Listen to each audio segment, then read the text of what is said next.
Ladies and gentlemen, I want to talk to you about securing your identity. As you all probably know from my message, my wife's Instagram account was hijacked nearly 2 weeks ago. I know how devastated she was. I too was very devastated.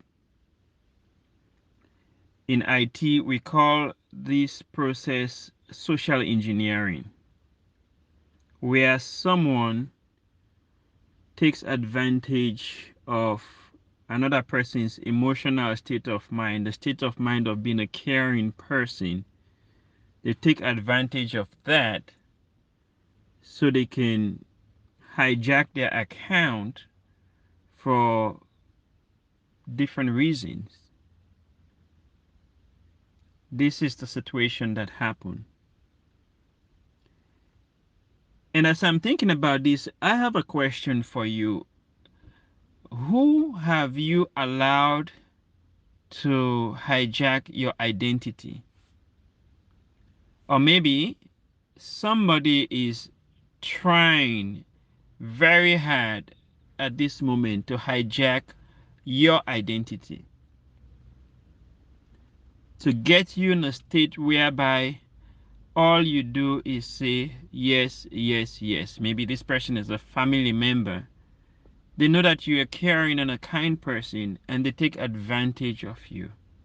Or maybe you know somebody whose spouse is treating the other in such a way. And ultimately, you lose your identity as a person. And you're struggling to live the life that God has called you to live, the purpose that God has for your life, because somebody else has stolen your identity and changed the password to your life. When I finally regained access to Joy's IG account last night, and I tell you, it was not an easy. I had to pray a lot and I had to spend hours and hours and going back and forth playing tug of war with this hacker until I could finally gain access to the account. But when I did gain the access to the account, quickly I changed the password again, added multi-factor authentication, removed the authentication that hacker had added to the account, and then I started looking at the audit trail. What happened when? I could tell the mobile device that the hacker used to get into Joy's account.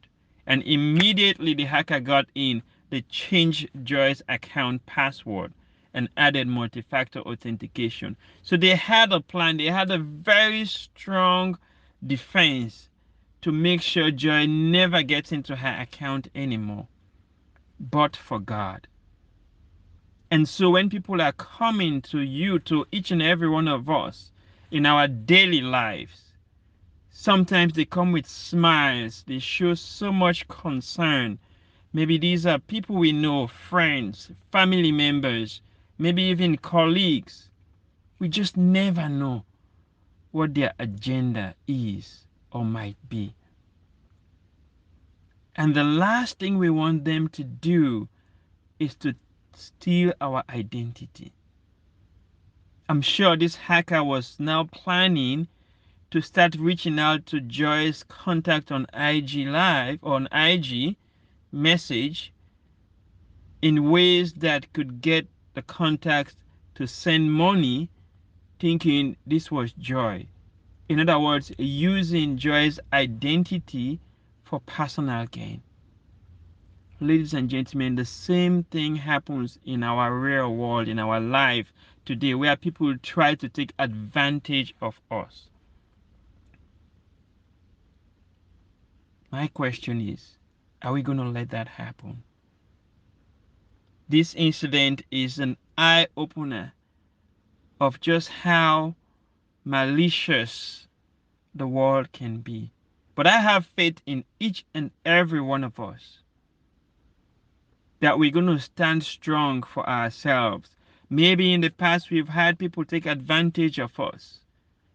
I think I may have experienced that in one or two occasions in the past, but we know better today.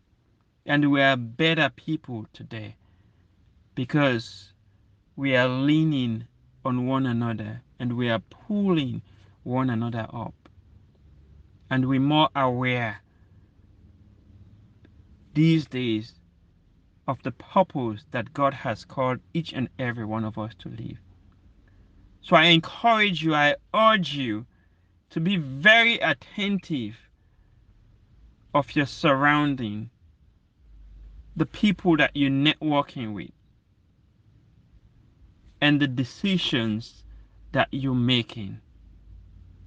Because whatever decision you make today can either make you or break you. But I'm having confidence and faith in God that God would protect us from those people who try to steal our identity for personal gain and leave us crying and leave us in tears. I pray that each of us be very aware, be very attentive, and stay focused, and not let anyone steal our identity. Thank you.